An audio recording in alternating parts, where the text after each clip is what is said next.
Halo, apa kabar semua? Senang sekali seri ini Ayu Ningtyas dapat menjumpai Anda kembali dalam program kesayangan kita, Dokter Keluarga. Disiarkan dari studio El Sinta TV dan 95,7 FM Fit Radio Semarang. Seperti biasa, selama 1 jam ke depan, kami akan menyajikan informasi seputar kesehatan Anda dengan tema kali ini yang sangat menarik mengenai kesehatan ibu hamil ya.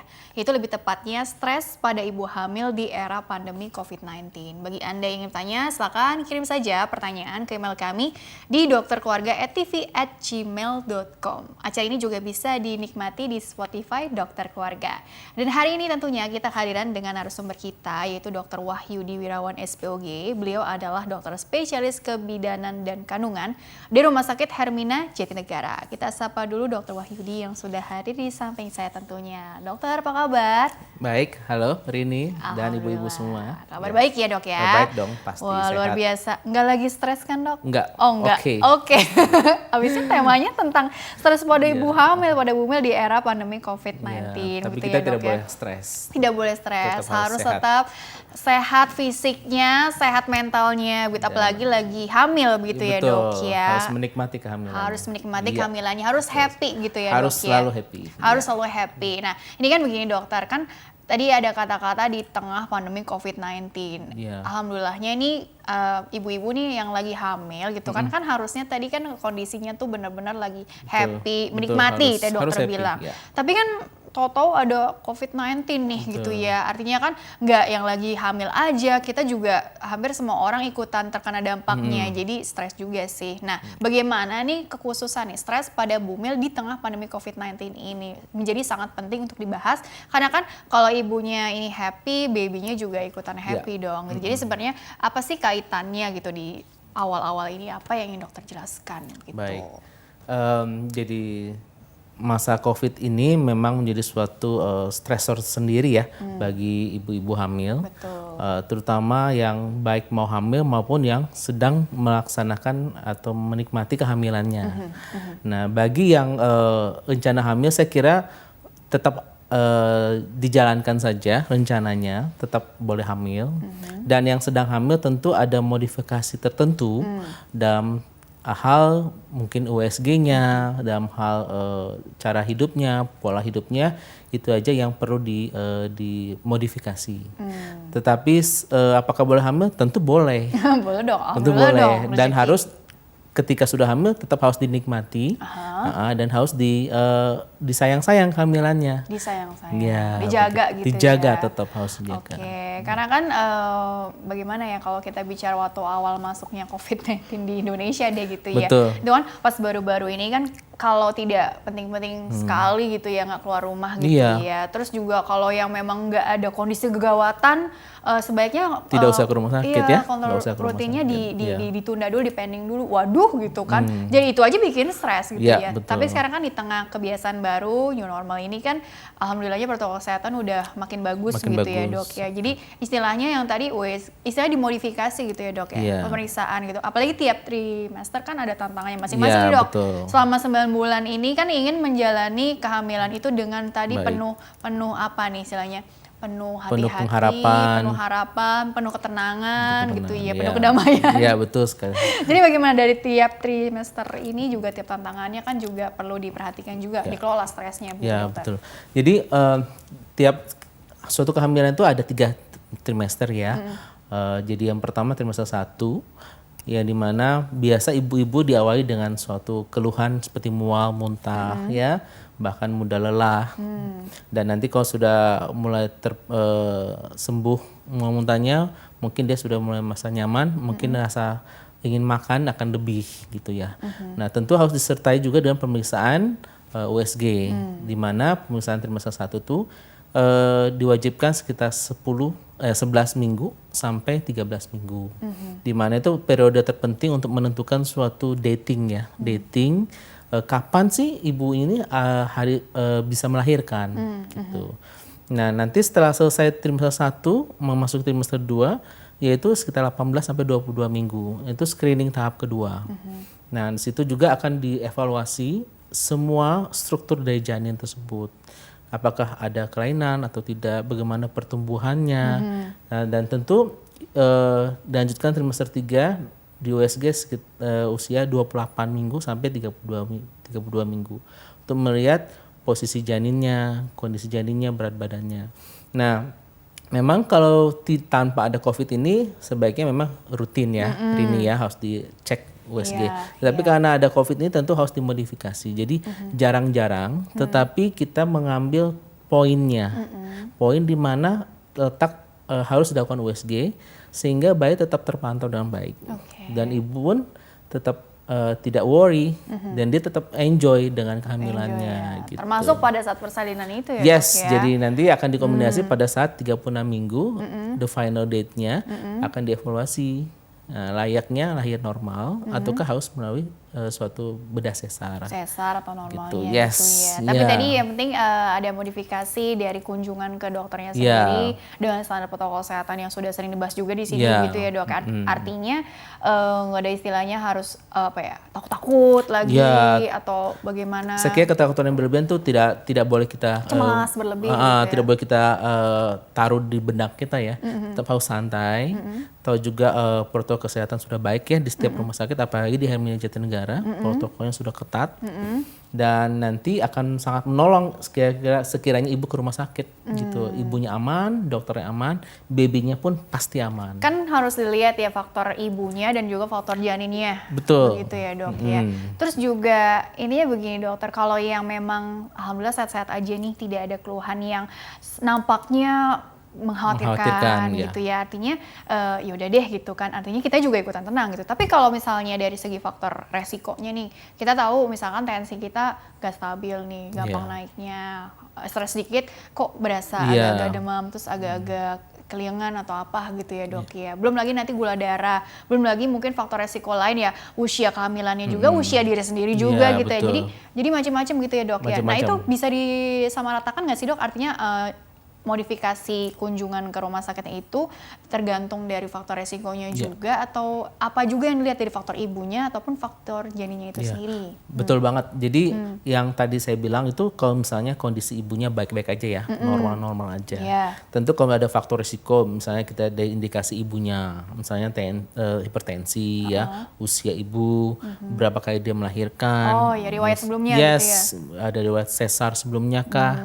Ada keguguran yang berulang kah atau indikasi-indikasi lainnya ya, termasuk pada kondisi bayinya, apakah kecil ataukah ada riwayat bayi besar sebelumnya. Tentu kalau misalnya ada seperti itu akan lebih intens nantinya. Jadi mungkin bisa sebulan sekali atau bahkan pada saat tertentu screening misalnya trimester 1 bisa tiap 2 minggu gitu. Jadi benar-benar tetap bayinya dikontrol dan dipantau lebih ketat karena ada faktor risiko itu. Tentu tidak bisa disamakan ketika ibu itu hamilnya normal ya. Iya, karena kan biar bagaimanapun faktor risiko itu juga perlu dipertimbangkan karena kan khawatir ada kondisi kegawatan ya dalam kehamilan atau khawatirnya ada komplikasi yang mengancam babynya, ya si ibunya juga gitu, dua-duanya sih gitu kan. Yang ketar-ketir kan gak hanya ibunya aja ikutan stres, suaminya juga, orang tua dari si ibu ini gitu. Artinya macam-macam, belum juga mertua segala macam, keluarga besar gitu ya. Intinya kan jadi ikutan stres juga tadi ya, balik lagi seperti itu. Tapi pada prinsipnya memang kalau dilihat dari di tengah pandemi COVID-19 ini, kata kuncinya memang jangan terlampau cemas juga begitu ya dok ya, karena kan memang tadi protokol kesehatannya juga udah saya kira jangan terlalu cemas ya. Yang penting kita menaati protokol kesehatan yang sudah disepakati bersama ya, dan rutin pemeriksaannya tuh tetap dilakukan gitu. Dan jangan lupa juga minum suplemen kehamilannya yang kan benar. Udah diresepkan oleh dokter juga ya. Iya, jadi harus tetap konsumsi vitamin hamilnya teratur, cek USG-nya juga teratur, dan yang paling penting saya kira menjaga protokol kesehatan. Karena yang penting tadi kan kata kuncinya berarti menjaga imunitasnya ya, atau menjaga daya tahan tubuhnya si ibu hamil. Oh iya, pola hidup sehat ya. Pola hidup sehat ya. Karena kan katanya kan kalau untuk COVID-19 artinya nggak hanya COVID-19 aja, tapi mungkin penyakit infeksi virus, bakteri yang lain juga. Kan yang biasanya jauh lebih rentan tuh anak-anak, bayi ya maksudnya ya, terus ibu hamil, terus orang tua ya lanjut usia yang memang ada komorbid misalkan sebelumnya gitu. Nah ini untuk ibu hamil sendiri ini memang spesial karena Bagaimana sih dok? Karena tadi daya tahan tubuhnya ini memang suka naik turun, mood Iya. swing juga, artinya Iya, perubahan emosi karena hormonal juga atau Iya, bagaimana? isu yang belakangan ini berkembang ada imunitas ya. Dan dengan ibunya hamil sendiri, itu sebenarnya ibu berada dalam suatu kondisi imuno yang defisien. Oh. Jadi orang hamil sendiri memang daya tahan tubuhnya itu akan rendah dibandingkan orang yang tidak hamil. Maksudnya ibu-ibu yang tidak hamil. Sehingga ibu hamil memang kita harus akui rentan ya. Rentan terjadi suatu infeksi. Apalagi COVID ini yang sampai hari ini belum ada obatnya, bahkan vaksin pun masih dalam penelitian. Iya benar. Jadi saya kira imunitas menjadi isu yang penting. Bagaimana cara meningkatkan imunitasnya? Tentu dengan suplementasi vitamin yang bagus ya, yang tepat, makanan yang bergizi, dan tentu ibu hamil juga kita ajak untuk berolahraga. Oh tetap ya gerak Tetap. ya. Mungkin olahraganya yang ringan ya, yang ringan, yang sekiranya bisa memberikan sumbangan imunitas yang baik buat kehamilannya. Intinya dia harus menjaga kesehatan si janinnya soalnya Betul. kan. Jadi imunitasnya jadi orang logikanya apa? Jadi double nih ngejaga Iya. dua orang gitu dia. Menjaga dirinya dua orang ya. Dirinya sendiri dan titipannya gitu ya, Betul. buah hatinya ini gitu ya dok Betul. ya. Dengan menjaga tadi kata kuncinya kesehatan fisik dan kesehatan mentalnya sih. Betul. Jadi yang lebih diutamakan itu. Tapi begini dokter, apakah mungkin kemarin-kemarin juga sempat banyak juga kondisi kegawatan gitu ya, yang mungkin dokter tangani sendiri di Betul. rumah sakit Hermina gitu ya, atau mungkin di tempat-tempat lain gitu ya, mungkin ada nggak sih yang memang datang dalam kondisi yang ternyata dia tidak menyadari kalau itu kondisi kegawatan sehingga jadi mengancam maaf nyawanya sendiri dan juga nyawa si babynya Betul. juga di tengah pandemi COVID-19 ini Iya. gitu dokter. Suatu situasi gawat darurat itu tetap terjadi di masa pandemi ini gitu ya. Jadi itu suatu situasi yang tidak terelakkan dan sedikit banyak akan dialami oleh ibu-ibu kita ya yang hamil. Jadi misalnya seorang ibu datang dengan keluhan perdarahan pada hamil muda ya. Lalu ada ibu-ibu juga datang dengan tensi yang cukup tinggi ya. Ada juga datang dengan amit-amit dia sudah kejang ya. Bahkan ada yang tidak sadar dan itu sering beberapa kasus juga kita hadapi ya.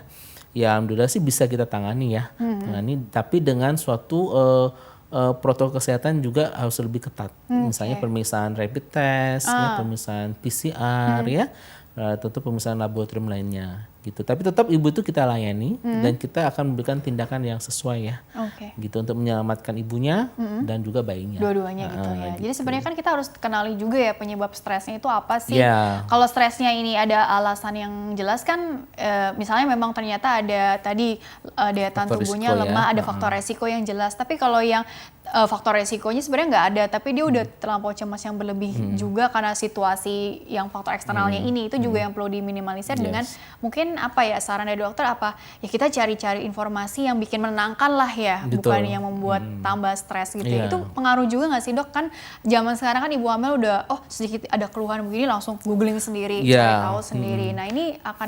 Nah ini bagaimana untuk mentality ibu hamil nih?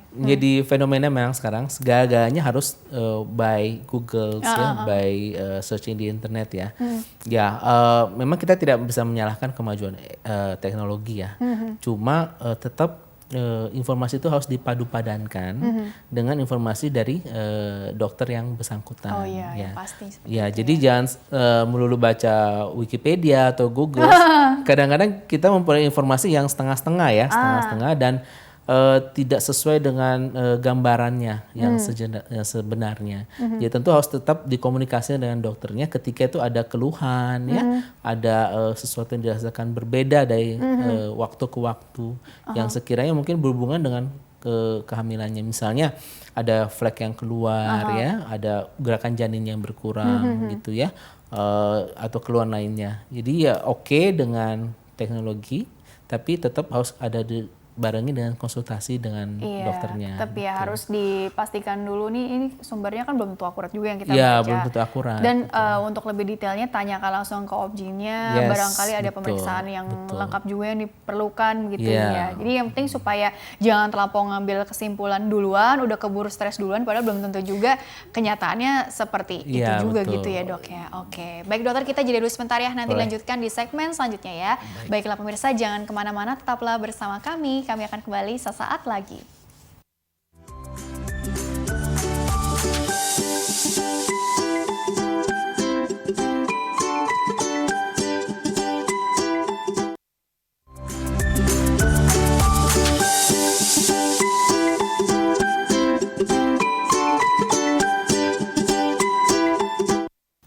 Ya pemirsa, terima kasih Anda masih bersama kami di program Dokter Keluarga, masih membahas mengenai stres pada bumil, pada ibu hamil di era pandemi COVID-19 ya. Bersama dengan Dr. Wahyudi Wirawan SPOG, beliau adalah dokter spesialis kebidanan dan kandungan dari Rumah Sakit Hermina Jatinegara.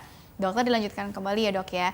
Jadi boleh. kan langsung saja deh kalau begitu, ya udah dok. Kalau begitu bagaimana sih mengolah stres? Karena kan stres kan nggak bisa dihindarin. Iya. Orang hidup ya pasti ada stresnya Betul. dong. Tapi karena lagi hamil nih, jadi khawatirnya pikiran kemana-mana. Terus pengaruh ke janin nggak sih? Kan pertanyaan hampir setiap ibu rata-rata begitu ya. Betul. Jadi sebenarnya untuk mengolahnya, tipsnya tadi kan sebetulnya udah dikasih sih gambarannya oleh dokter, menjaga kesehatan fisik dan mental.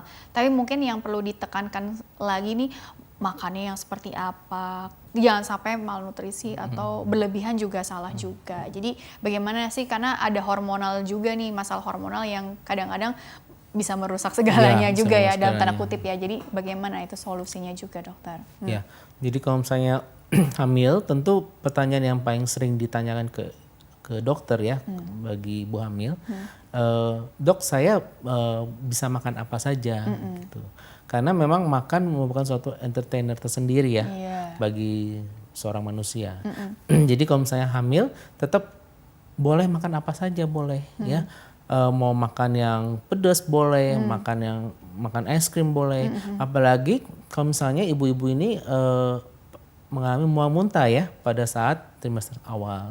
Jadi tentu pola makannya yang diubah. Maksud saya adalah misalnya ibu ada mual muntah, tentu mual muntah ditangani dengan makannya tuh misalnya 2 jam sekali, ya 2 jam sekali diisi. Ya. Terus kalau mau makan yang besar, misalnya makan nasi, makan karbohidrat, boleh, cuma mungkin dikurangi. Dikurangi artinya di split. Jangan satu piring langsung dihabiskan, tapi di split, dibagi. Sedikit-sedikit tapi sering ya, gitu betul. ya. Sering boleh juga makan es krim, karena dengan makan es krim akan menjadi suatu kesenangan tersendiri ya, sehingga akan menstimulasi hiburan, menstimulasi hormonnya supaya happy terus gitu ya, karena makan es krim umumnya menyenangkan ya. Nanti kalau misalnya sudah nyaman, sudah nggak mau muntah, tentu makannya lebih bebas, sehingga dia punya nutrisi tetap terjaga. Cuma menjadi perhatian juga pada ibu-ibu yang mohon maaf sudah obesitas gitu ya. Kenaikan berat badannya tentu tidak bisa banyak, sekitar 7 sampai 9 kilo saja sampai pada saat dia lahiran. Ini menurut standar WHO. Tapi bagi ibu-ibu yang mempunyai berat badan ideal dengan BMI yang baik, tentu kenaikannya sekitar 12 sampai 15 kilo. Oh itu ya udah ininya lah ya. Ya sudah ada standarnya. Standarnya. Sehingga ya nanti pencapaian kehamilannya bisa sempurna, bayinya besar, bayinya bagus ya. Kesehatan kehamilan juga bagus, tidak malnutrisi. Jadi nutrisi itu ya kenapa sangat penting, karena kalau yang sampai kekurangan, khawatirnya tadi ke ya, kasihan perkembangan ibunya janinnya, dan kasihan bayinya. Kasihan babynya, kasihan ibunya Ya, gitu betul. ya. Kalau yang untuk tambahan suplemen seperti ada asam folat, Iya zat betul. besi. Kalau misalnya tentu harus dibarengi dengan suplementasi vitamin ya, misalnya asam folat, DHA, kalsium ya, dan kalau misalnya dia kurang anemia, tentu ada suplementasi besi ya. Dan juga jangan lupa untuk menenangkan pikiran pada trimester 3 boleh disertai dengan senam hamil, yoga hamil ya. Tentu dengan tata gerak yang sesuai dengan ibu hamil ya, bukan yoga bukan pada kan ibu hamil ya. Nanti repot loh. Karena ada lah banyak yang sekarang khusus ibu hamil, kan bisa dilihat juga di YouTube udah banyak kan. Ya. Intinya tapi tetap dilihat-lihat juga ya kemampuan fisiknya juga ya dok ya. Tentu harus disesuaikan dengan kemampuan fisik ibunya. Intinya dikelola, terus jadi pola makan, pola istirahat, tidurnya juga. Kan ada juga yang nggak bisa tidur, atau mungkin nggak bisa tidur karena ya keluhan-keluhan atau keluhan-keluhan yang memang ini sih dok, maksudnya mungkin ada yang mahnya kambuh lah atau apa. Gitu, macem-macem sih sebetulnya. Kebanyakan memang ibu ketika hamil tua dia akan lebih kadang-kadang mulai balik lagi mual muntahnya, karena posisi rahim itu kan akan menekan lambung kita ya, sehingga lambung kita lebih mudah ke atas, sehingga akan lebih mudah terasa asam lambungnya, sehingga tentu ada makannya harus lebih bagus lagi gitu. Dan nanti kalau misalnya dia mau tidur, tentu tidurnya juga dalam posisi-posisi tertentu ya, nggak boleh kayak orang tidak hamil. Misalnya lebih banyak posisi miring gitu ya, supaya bayinya tetap bagus dan tidak ada gangguan janin ke depannya. Termasuk kalau yang ada, misalnya tadi faktor resiko itu berarti kalau yang sesuai saran dari dokter ada obat ya, obatnya dikonsumsi atau apa. Teratur, Iya, ya. secara teratur juga. Intinya supaya semua terkendali dengan Betul, baik begitu ya. ya. Dan jangan lupa juga dukungan dari orang-orang sekitar ya dok ya. Ini pengaruh juga untuk secara emosional, rasa tenang juga si Ya, ibu hamil suaminya harus sendiri. mendukung, Betul. suasana rumah juga harus nyaman, Betul. ya, supaya dia tidak stres.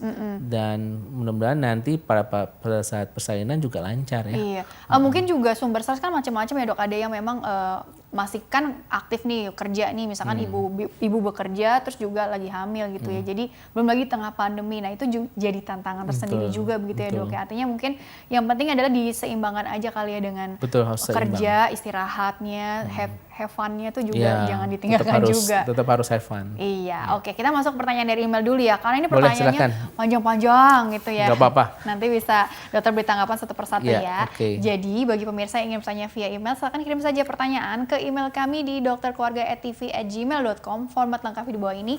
Nama, usia Anda atau usia istri Anda, usia pasangan Anda, serta tempat tinggalnya ya. Baik, pertanyaan pertama ini dari Ibu Yeti Purnamasari. Halo Ibu Yeti, usianya 28 tahun dari Cengkareng, Jakarta Barat.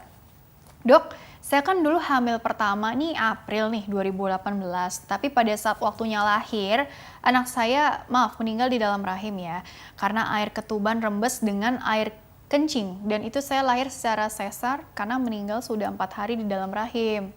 Sekarang posisi saya saat ini sedang hamil lagi, tapi saya takut terulang dengan kasus yang sama. Stresnya karena ada riwayat sebelumnya yang seperti itu ya dok ya, riwayat gugur. Bagaimana cara mencegah agar tidak kejadian seperti itu lagi dokter? Meninggal di dalam rahim tadi ya. Kemudian di hamil kedua ini saya ada miom di dalam rahim.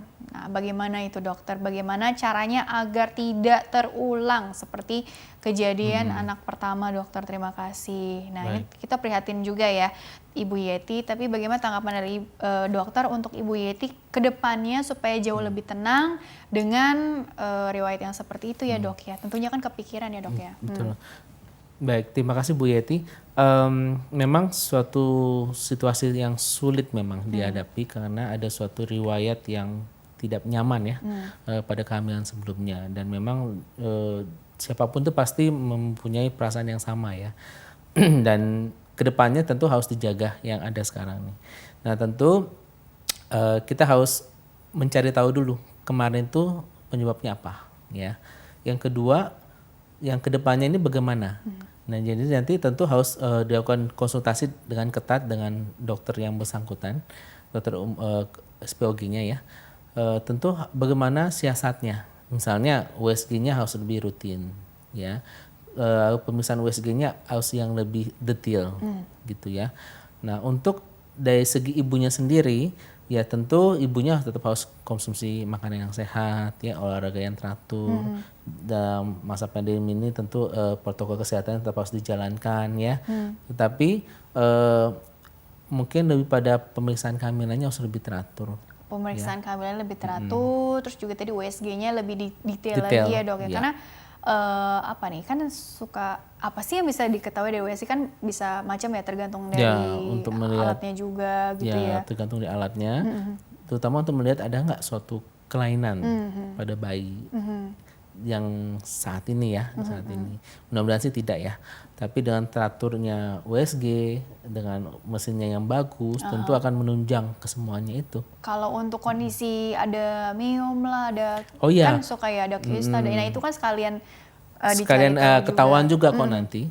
Nah apabila miomnya besar, tentu akan ada suatu tindakan lebih lanjut ya. Apabila miomnya kecil, misalnya cuma 3 cm, 4 cm, tentu bisa diangkat saja ya, atau mungkin dibiarkan saja. Dibiarkan saja. Nanti pas persalinan Ya nanti akan monitoring pada saat dievaluasi sesarnya. lagi ya. Intinya betul. seperti itu ya. Yang penting rutin periksa, tenangkan diri dengan Ya, cari informasi langsung ke dokternya gitu sumbernya ya, bukan yang cari mencari dari sumber yang jelas ya. Iya, cari sumber dari internet terus denger orang pengalaman begini, pengalaman begitu jadi pusing Jadi sendiri. jangan seperti itu. Nggak Nanti pusing begitu ya. sendiri. Iya, betul. pusing sendiri Iya. gitu ya. Oke, kurang lebih seperti itu ya. Baiklah, pertanyaan selanjutnya dari tadi mudah-mudahan jawabannya sudah sangat membantu untuk Ibu Yeti Purnamasari ya, usianya masih 28 tahun. Mungkin ini ya mama-mama muda gitu ya dok ya, Iya. jadi kan pengalamannya juga baru-baru nih. Baru-baru. Jadi oke, pertanyaan selanjutnya dari Ibu Maria Destiana. Halo dok, pertanyaan saya apakah hamil bisa keluar flek? Karena pengalaman saya saat hamil 10 minggu, saya mengalami flek keluar darah tapi berwarna kecoklatan, bukan yang merah segar atau apa gitu ya, darah dong. Oke, mau tanya apakah ada pengaruhnya atau ada gangguan untuk perkembangan janin? Terima kasih. Karena kan bagaimana takut ya dok ya, kan ada istilahnya ini keguguran atau apa flek perdarahan, resiko-resikonya juga apa ke depannya. Jadi kalau fleknya masih sedikit, warnanya juga mungkin berbeda gitu. Jadi bagaimana untuk mengetahui bahwa ini tanda bahaya atau hormonal aja gitu dok? Bagaimana dok? Baik, jadi flek sendiri itu merupakan suatu momok tersendiri bagi seorang ibu hamil. Ketakutan tersendiri yang dia bawa ketika hamil awal ya. Jadi flek itu tentu harus dilakukan pemeriksaan, itu pasti. Jangan dibiarkan ya. Apalagi kalau misalnya makin hari makin banyak. Kalau dia fleknya awal-awal sedikit-sedikit, tentu harus cepat-cepat dikonsultasikan ya. Nanti akan dilakukan pemeriksaan. Karena flek itu merupakan satu tanda ya, tanda awal, bisa baik bisa enggak ya. Yang tidak baik maksudnya itu suatu tanda awal terjadi suatu keguguran, proses keguguran. Nah tentu kalau misalnya dilakukan pemeriksaan lebih awal, tentu bisa dicegah proses keguguran itu. Ya, nanti setelah dilakukan USG akan dinilai bayinya ya sehat apa enggak. Lalu setelah itu akan diberi biasanya obat penguat ya, penguat kandungan untuk mempertahankan kehamilannya. Sehingga hormon progesteron itu tetap tersuplai dan akan memperkuat suatu kehamilan itu Jadi sendiri. kasih obat penguat Ya, hormonnya gitu ya. kebanyakan dokter kandungan akan memberikan obat penguat untuk mempertahankannya. Tapi dok, kita bisa tahu ada ciri-ciri apa sih yang menandakan, ciri-ciri fisik nih yang menandakan bahwa ibu ini udah terlampau stres? Apakah mungkin dari keputihan atau mungkin dari ya flek tadi atau ya sebenarnya ada nggak sih yang sebenarnya ini ciri-ciri ya udah ibu jangan terlampau banyak gerak dulu, istirahat dulu, bed rest dulu atau apa Ya, gitu ya? betul. Ada nggak sih kalau diarahkan ke arah situ? Kalau ke arah sana ada aja, ada aja dan kebanyakan kalau orang berpikir kalau dia banyak gerak atau dia banyak beraktivitas maka dia bisa flek, ya itu ada betulnya juga ya karena dia stres, karena dia banyak bergerak, otomatis ada sedikit gangguan ke kandungannya ya. Terus masalah keputihan, saya kira keputihan pada ibu hamil itu sesuatu yang wajar ya. Tetapi kalau serta dengan gangguan atau keluhan, nah itu baru bermasalah. Ya Gitu. mungkin ada ciri-ciri yang abnormalnya sendiri Ya, gitu ya. Itu misalnya mah infeksi ya. Iya, itu Beda gangguan lagi. infeksi ya. Tapi kalau misalnya keputihan tanpa ada keluhan, saya kira nggak ada masalah. Oh ya ini hormonal aja ya. Namanya Hormonal juga aja. lagi hamil ada aja perubahan-perubahan Pasti, yang iya. ibu hamil perlu adaptasi. Yang Iya. sebelumnya waktu masih lagi nggak hamil hamil, nggak ada keluhan ada kayak gitu. keluhan. Sekarang jadi berubah gitu kan jadi ikutan banyak pikiran juga Jadi parno ya. Jadi Iya, paranoid betul. gitu ya dalam tanda kutip ya. Oke, tapi begitu ya tadi pendapat dari dokter. Oke, pertanyaan selanjutnya dulu ya. Iya. Dari Ibu Lisa, ini usianya masih sangat muda, 21 tahun, Jakarta Barat ya.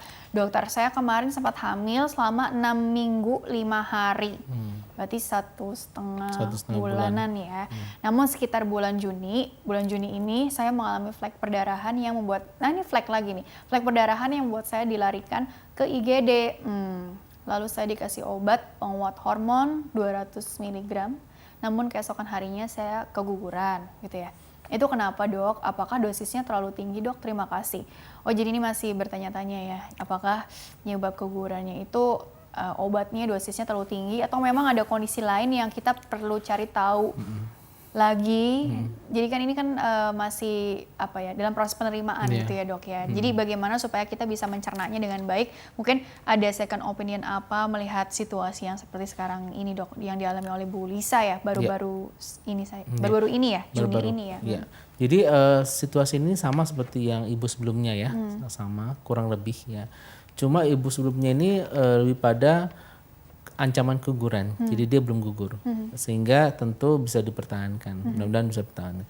Tetapi cerita kasus yang kedua, yang terakhir ini, Ibu Lisa, ya, ini menandakan biasanya sudah terlambat, ya, flagnya yang keluar itu akan lebih banyak, lebih pada bukan flag tapi perdarahan lewat vagina. Bukan flag tapi perdarahan. Dan tentu kalau misalnya itu tentu harus dievaluasi lebih dalam lagi, lebih detail. Dan bisa saja pada saat pemberian obat itu memang sudah mengarah ke keguguran ya. Jadi dengan obat itu sendiri sebenarnya tidak bisa menolong banyak. Masalah dosisnya saya kira itu dosis yang sudah tepat. Dosis terapinya sudah cocok ya. Cuma mungkin periode kegugurannya mungkin sudah tahap akhir. Jadi sehingga sulit untuk bisa dipertahankan, sehingga pada keesokan harinya sudah beneran gugur ya. Tapi ya mungkin pengaman berikutnya, berikutnya ya. Jadi supaya lebih hati-hati ibunya. Berarti kalau ini untuk semua perempuan ya dok yang lagi semua hamil, perempuan. Kalau ada flag atau gini, membedakan flag dengan perdarahan kan tentunya kan udah bisa lihat dari jumlahnya atau dari biasanya warnanya. lihat dari ini ya, pembalut ya. Lihat dari pembalutnya, bagaimana kalau misalnya flag tentu hanya bercak-bercak. Atau di celana dalamnya lah ya, kan lagi haid, nggak lagi haid kan biasanya nggak pakai. Celana dalam ya, kalau cuma bercak-bercak itu flag. Tapi kalau sudah banyak membanjiri celana dalam, volumenya pembalutnya sudah penuh, nah itu sudah perdarahan. Sudah perdarahan. Nah, ini langsung tadi kan ada istilah sudah agak terlambat nih. Sudah gitu agak ya. terlambat. Jadi, nah ini kan ada rasa biasanya nih, ada juga nih yang rasa khawatir untuk ke rumah sakit karena di tengah pandemi COVID-19 ya. Jadi menunda, dianggapnya ini mungkin kecapean atau kelelahan, flag-flag biasa, tapi tahu-tahu udah banjir, udah banyak, itu bisa aja. Bisa aja. Justru saya kira kita tidak perlu takut ya kalau menghadapi kondisi seperti itu ya, karena itu kan termasuk emergency case. IGD ini makanya IGD ya. Betul, suatu kasus emergency. Dan tentu kalau kasus emergency tidak boleh ditunda-tunda. Iya, termasuk misalnya nanti dia ke rumah sakitnya nunggu suami pulang atau nunggu yang jangan yang antar pulang, takutnya terus berdarah. Siapapun yang penting menemani pada saat itu. Yang penting harus segera mendapat pertolongan ya. Jadi gitu. dukungan dari orang sekitar nih ya, jangan lupa juga ya, kurang lebih seperti itu. Dok, kalau dari pertanyaan-pertanyaan yang dari email ini masuk ya, sebenarnya kalau dilihat dari faktor resiko kan beragam ya, yang akan menentukan daya tahan tubuhnya si ibu hamil ini secara fisik atau mental nih juga akan ikut terpengaruh gitu ya. Apakah mungkin faktor usia itu juga berperan juga, atau ya enggak sih, lebih ke kesiapan masing-masing ibu tuh dinilai atau dievaluasi dilihat dari apa sih dok? Misalnya secara fisik, secara mental, apa ada faktor usia atau faktor riwayat sebelumnya juga tadi akan menyebabkan ibu ini jadi cenderung lebih stres atau lebih santai, lebih slow gitu kan kalau anak zaman sekarang bilangnya. Bagaimana itu dokter? Jadi kalau misalnya seorang ibu, kalau misalnya dia usia ya, misalnya usia di atas 35, di atas 40, tentu mempunyai hambatan tersendiri ya, mempunyai kesulitan tersendiri. Terus kalau ibu-ibu lebih muda biasanya juga mempunyai hambatan tersendiri juga ya.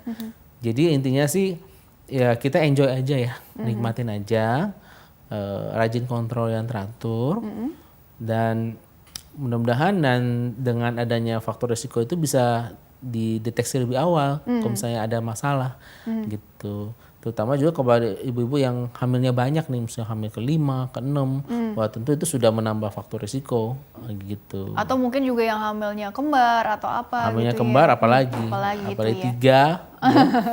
Jadi dilihat tadi faktor ibunya dan faktor baby atau janinnya ada gitu indikasi ibu dan indikasi bayinya. Iya, baiklah dokter, kita jeda dulu sebentar, dilanjutkan di segmen terakhir ya. Baiklah pemirsa, jangan kemana-mana, tetaplah bersama kami akan kembali sesaat lagi.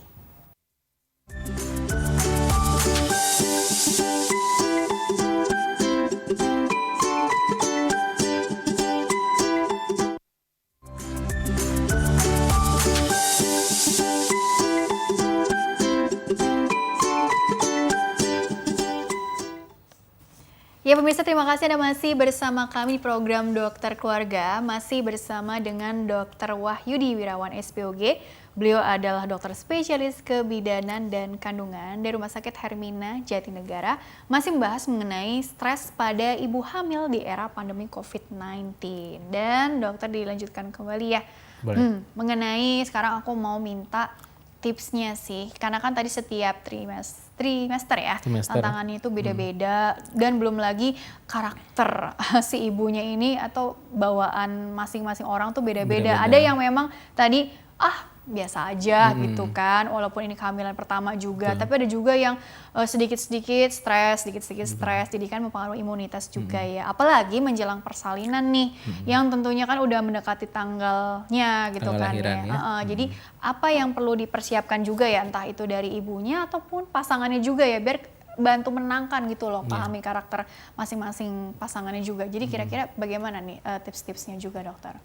Kalau misalnya sudah trimester 3 ya, sudah tahapnya mau mempersiapkan ke persalinan ya, tentu dari seluruh komponen keluarga harus mendukung ya, terutama suami yang paling dekat. Ya suaminya daripada bapak siaga, siap mengantar ibunya kapan saja, suami siaga ya. Selain itu ibu bisa ikut senam hamil ya. Gunanya apa sih senam hamil itu? Gunanya supaya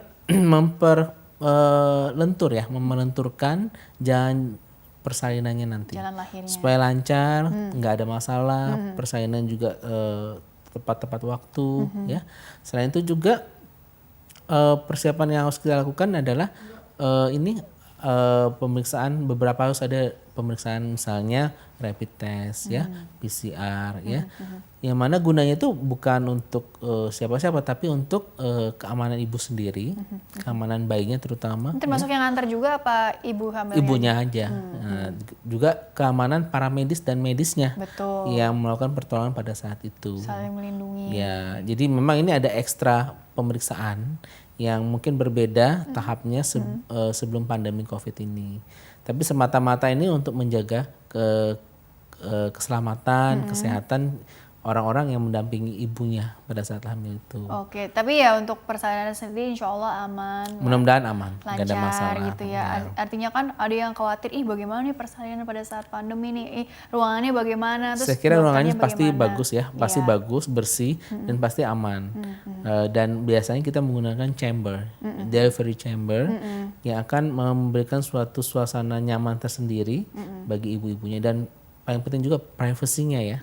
Privasi pada saat melahirkan itu penting banget. Ini mau baik yang persalinan normal ataupun yang normal, sesar ya, gitu ya. Jadi sama aja kok gitu ya. Yang penting tadi proteksinya udah bagus kok, protokol kesehatannya gitu ya. Istilahnya seperti itu. Terus juga dukungan dari keluarga, dukungan suami, termasuk juga persiapan finansial juga begitu ya dok. Kan ada juga yang stres karena nggak ada biaya, maksudnya belum ada dana gitu untuk nanti biaya persalinan segala macam. Tapi makanya perlu dipersiapkan dari jauh-jauh hari. Itu perlu, karena untuk mengurangi stres juga kan dari awal. Terus kemudian juga tadi dukungan sepenuhnya, nutrisi, terus kemudian jangan lupa aktivitas fisiknya, berjemur juga ya dok ya, mumpung lagi bisa nih pagi-pagi. Terus kemudian juga istirahat yang cukup. Intinya juga tetap melakukan minat hobinya gitu ya dok ya, supaya tetap relax, jadi nggak yang tegang gitu kan menjelang persalinan atau apa gitu ya, kurang lebih seperti itu ya. Dokter ada tambahan lagi nggak sih dok untuk sebelum ke closing statement terkait dengan mungkin dari suami siaganya sendiri gitu, barangkali yang perlu diperhatikan? Sebenarnya sama aja sih, yang penting tadi dukungan ada secara fisik, ada siap mengantar gitu ya, bolak-balik aja ke rumah sakit gitu ya dok ya. Sebagai seorang suami tentu harus siap ya, siap selalu. Terutama kalau sudah menjelang persalinan itu macam-macam keluhannya tuh. Kadang ada kontraksi, kadang kontraksinya mulai teratur, kadang belum teratur. Kadang mohon maaf ada yang sudah pecah ketuban lebih awal ya. Ada yang gangguan gerakan jadinya mungkin agak sedikit berkurang gitu ya. Jadi keluhan-keluhan itulah yang biasanya dialami ibu-ibu kita trimester terakhir ya. Nah tentu sebagai suami ya harus siap nganter, siap hadir pada saat keluhan itu ada. Karena kadang-kadang kalau misalnya suaminya nggak ada, stresnya nambah tuh ibunya. Iya betul. Ya jadi ibunya nggak bisa tenang. Ya tentu harus ada dukungan yang paling dekat ya, seorang suami atau ya bisa juga mungkin orang tua ya, ya ketika mungkin kan ada yang berhalangan ya misalkan kerja atau apa kan macam-macam orang gitu ya. Tapi pada prinsipnya berarti dukungan dari keluarga inti ya, orang-orang sekitar itu akan sangat bagus gitu ya untuk apa ya tadi persiapan persalinan, apalagi di tengah pandemi seperti ini gitu ya, harus lebih ekstra lagi perhatiannya ya. Oke dokter, karena waktunya juga terbatas, jadi kesimpulannya deh kalau begitu singkat saja mengenai tema hari ini kepada kita semua, khususnya mungkin ibu-ibu muda nih gitu, ibu-ibu hamil muda yang belum ada pengalaman sebelumnya, terus juga eranya juga era teknologi. Dikit-dikit nyari informasi, terus udah keburu dalam tanda kutip cemas atau paranoid duluan. Kita berusaha untuk meminimalisir itu dengan dengarkan langsung kesimpulan dari dokter. Silakan. Baik, untuk ibu-ibu yang sedang hamil dan akan menjalani kehamilannya, saya kira ibu-ibu tidak perlu cemas, ya santai saja. Jika ibu diberikan suatu karunia kehamilan, maka jalanilah kehamilan itu dengan baik. Ya. Dan tentu segi-segi kesehatan, baik kesehatan ibu dan bayinya harus dijaga dengan rutin kontrol ke dokter kandungannya, disertai dengan nutrisi yang bagus, jangan lupa juga suplementasinya, dan yang paling penting adalah protokol kesehatan ibu harus jalani dengan ketat supaya melindungi ibunya, melindungi bayinya, dan melindungi orang-orang yang ibu cintai di sekitarnya. Dan jika ibu bisa mengatasi semuanya, mudah-mudahan kehamilan bisa berjalan lancar dan persalinannya pun insya Allah semuanya lancar. Amin ya Allah. Jadi jangan lupa juga tadi rajin pakai masker, rajin cuci tangan, dan tetap jaga jarak begitu ya. Kecuali sama suami kali ya. Jangan dong suaminya. Harus deket-deket dong. Gitu. Harus tetap. Baiklah dokter, terima kasih sama-sama. telah berbagi ilmu di sini. Insya Allah membawa banyak manfaat untuk orang banyak. Sukses dan berkah selalu untuk dokter Wahyu ya. Amin ya Allah. Iya. Pemirsa, terima kasih juga Anda telah mengikuti program ini. Saya Rini Ayuning Tias beserta seluruh yang tugas. Mohon undur diri dari hadapan Anda. Sekian dan sampai jumpa.